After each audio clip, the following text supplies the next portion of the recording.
Greetings and welcome back to LA Quill, where we deep dive into the craft of storytelling, the art of imagination, and the quiet chaos of putting words to page. Today we're tackling a question every aspiring author faces at some point. Where do you even start when writing a novel?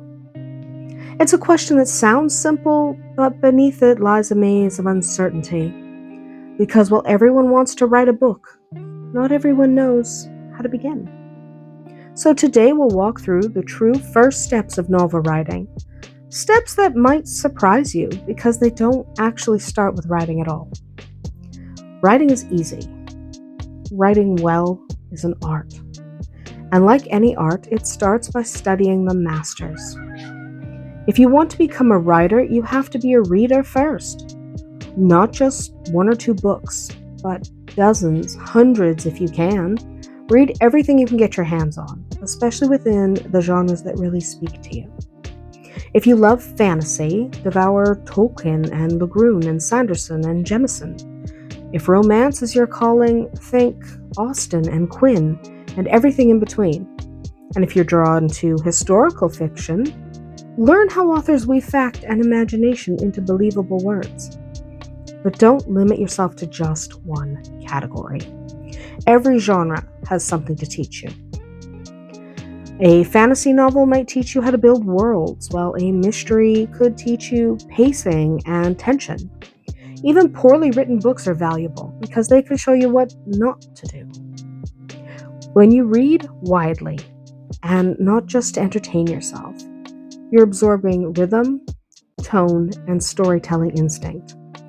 You're filling the creative well that you'll draw from later when you sit down to write your own tale. Now let's talk about a secret weapon that a writer can fashion: your journal. Think of your journal as a companion, a laboratory, and a vault of ideas, all those three things at once. Carry it everywhere. You never know when inspiration will strike. Put it in your backpack or your purse. You might find inspiration while you're out for coffee or watching people at the park or just sitting in traffic. That clever bit of dialogue you overhear, that odd turn of phrase, that fascinating stranger you noticed in line, write all of that down. You might not use those fragments right away, but someday when your protagonist needs a quirk or your villain needs a backstory, you'll find it waiting there. Even jotting down emotions, frustration and joy and confusion. This can train you to translate real human experience into language. And that's what makes characters feel alive. Oh, and always keep a pen handy. Having a great idea with no way to record it is one of the small tragedies of a writer's life. Remembering to bring your journal is no good if you didn't remember a pen.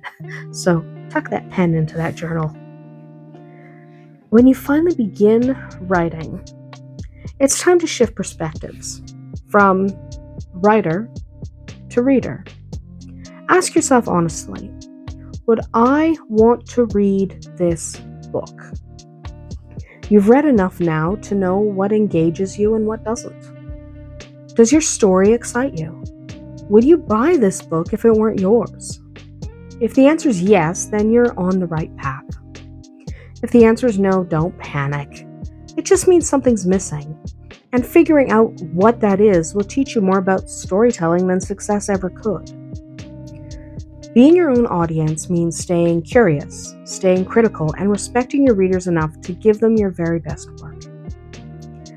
Now comes the hardest truth of all. Novels don't write themselves.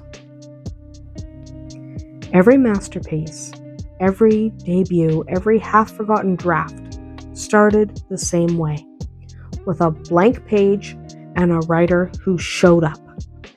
Writing a novel means sitting down and doing the work, word by word, chapter by chapter.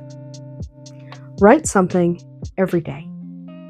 A scene, a paragraph, a single line of dialogue. Because writing is a muscle, and the more you use it, the stronger it becomes. And don't worry about perfection. The first draft isn't meant to be pretty. It's meant to exist. You can polish and edit and rewrite later. You can't edit a blank page, so get something on the page. Don't let the fear of failure stop you from beginning. Every story that's ever mattered started with someone daring to write that first imperfect line. So get some words on the page. Writing a novel, it's not about waiting for the perfect moment. It's about creating the habit, nurturing your imagination, and refusing to give up on the story that's calling to you.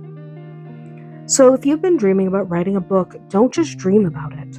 Sit down and begin. Read everything. Write often. Keep your journal close and your curiosity closer. Because the truth is, the hardest part of writing a novel isn't the writing itself.